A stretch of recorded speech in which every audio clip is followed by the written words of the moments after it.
Right, grade 12. So we are carrying on with chapter 25 in North and South by Elizabeth Gaskell. We are on the chapter entitled Frederick, where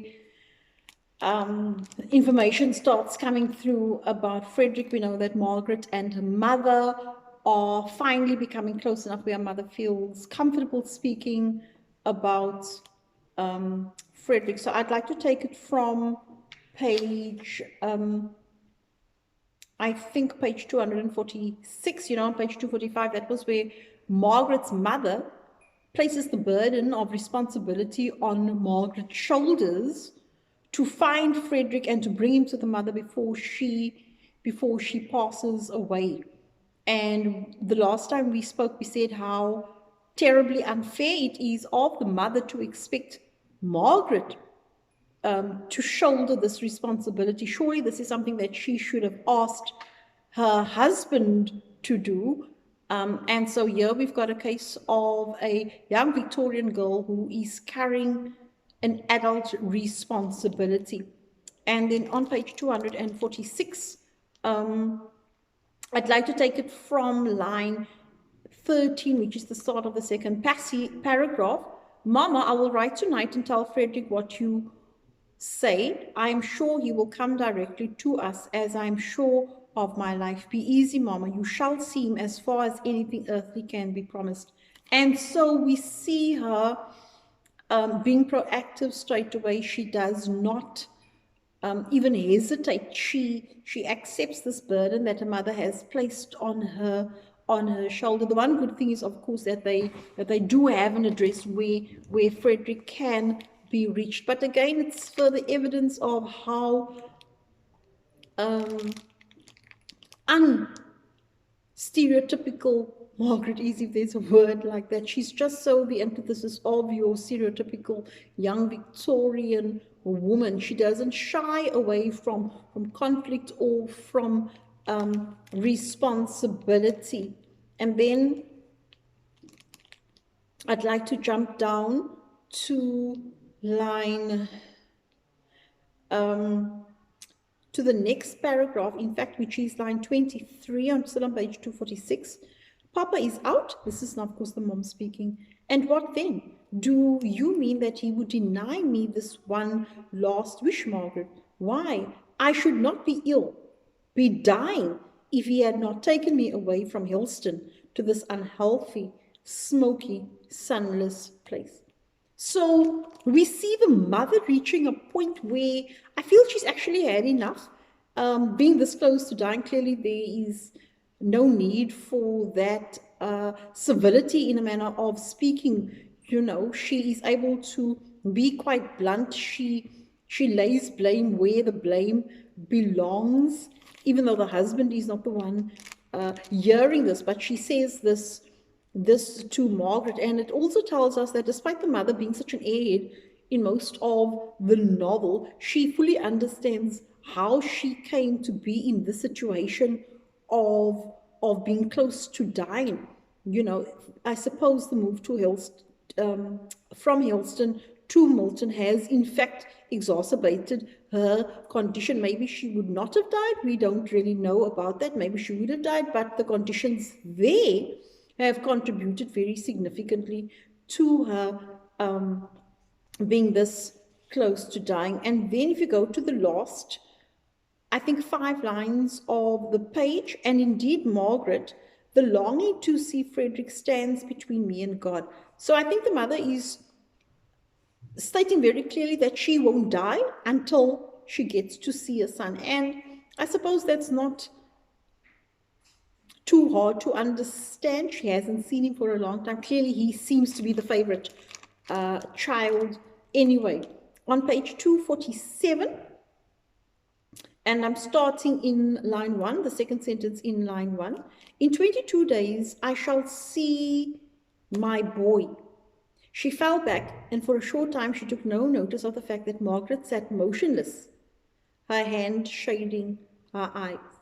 And we see that the responsibility on Margaret's shoulders does take its toll on her, and I think the mother is oblivious to the burden that I keep using the word burden, but that's exactly what it is for Margaret. And in line 4, the mother says, "You are not writing," said a mother at last. "Bring me some pens and paper and I will try and write myself." So she's very demanding. She's very demanding, and there's no one else. Clearly, she can't depend on the husband. And so it is poor Margaret who simply has to do as the mother dictates. And then if you jump down to line 8, "Only wait till Papa comes. Let us ask him how best to do it. You promised Margaret not a quarter of an hour ago. You said he should come. And so we shall, Mama. Don't cry." "My own dear mother, I'll write here now. You shall see me write." Look at how she has to pacify the mother. It's like the mother is a very temperamental child that needs to be pacified. And so the role of mother-child is very much inverted here with Margaret and her mother. And then in line 14, she says, "Oh, Mama, don't cry so pitifully. It cuts me to the heart." And I think this is a clear case of emotional blackmail on the part of Mrs. Hale. She is distressing Margaret rather deliberately. And Margaret, of course, will do anything within her power to make the mom feel better. And then in line 16, Mrs. Hale could not stop her tears. They came hysterically. Again, is that not your stereotypical Victorian woman, always close to tears, always close to fainting, just that airhead mentality? And in truth, she made no effort to control them, but rather called up all the pictures of the happy past and of the probable future. And then in line 20, it says, "She, unconscious of his presence till she was melted by self-pity into a state of sobbing."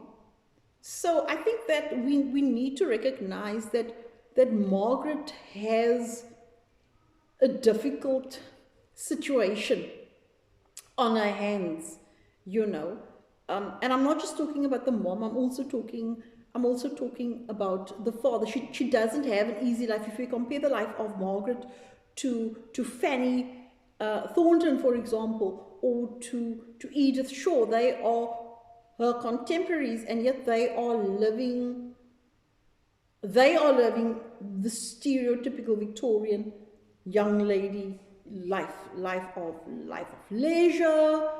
What is the greatest concern in their life? Probably what to wear, what to eat, very, very different to what Margaret is experiencing.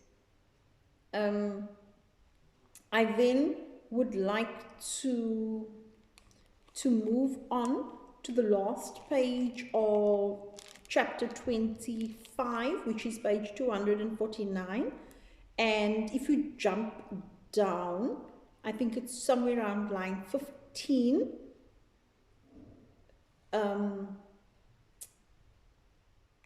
This is now still related to the situation or the case of Frederick. The fact that there isn't a statute of limitations on his crime. Remember, I've spoken about that before, and I said that the mutiny is punishable by death. If there was a statute of limitations, they would have waited for however many years for it to expire, and then he would probably have returned home. But in this case, there is no statute, and then it says in 915, "They scour the seas to lay hold of the offenders. The lapse of years does not wash out the memory of the offense. It is a fresh and vivid crime on the Admiralty books till it is blotted out by blood." And the blood is, of course, referring to the hanging. And so there is always the threat, the danger of Frederick being killed if he should return to England to see his family. And I think they would prefer him to be safe and out of harm's way, and rather live in Spain than come and see him.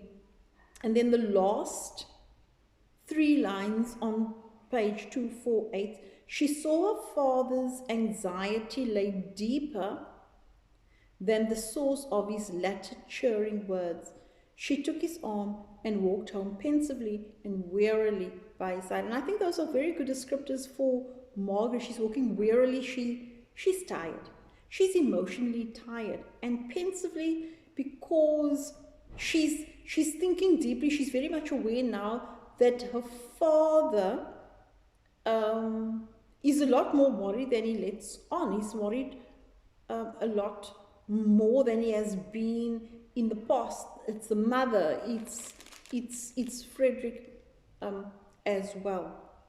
We then go to chapter 26, which is entitled Mother and Son. Straight away you know that this is not referring to Mrs. Hale and Frederick, but in fact Mrs. Thornton and a son, John Thornton.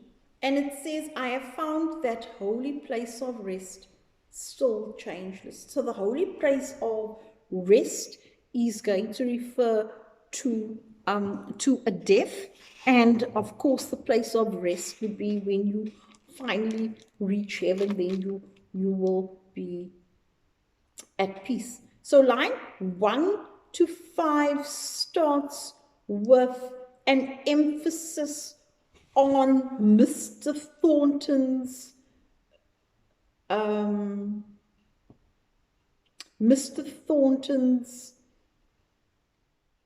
feelings, and the intensity of his feelings are so deep that it is almost physical. And the emphasis here is on how much he loves Margaret. And it's quite funny in a peculiar kind of way, because she is so undeserving. She's just so undeserving of his love. And it says in line 5, he had positive bodily pain. You know, when your emotions are so intense that it manifests itself physically. And that is what he was feeling here. And if you go down to line 11, to the end of the page, it would have been a relief to him if he could have sat down and cried on the doorstep by a little child who was raging and storming through his passionate tears at some injury he had received. And that's telling us that as a stereotypical Victorian man, he is not allowed the luxury of crying. He's got to hold all of his emotions, excuse me, in check.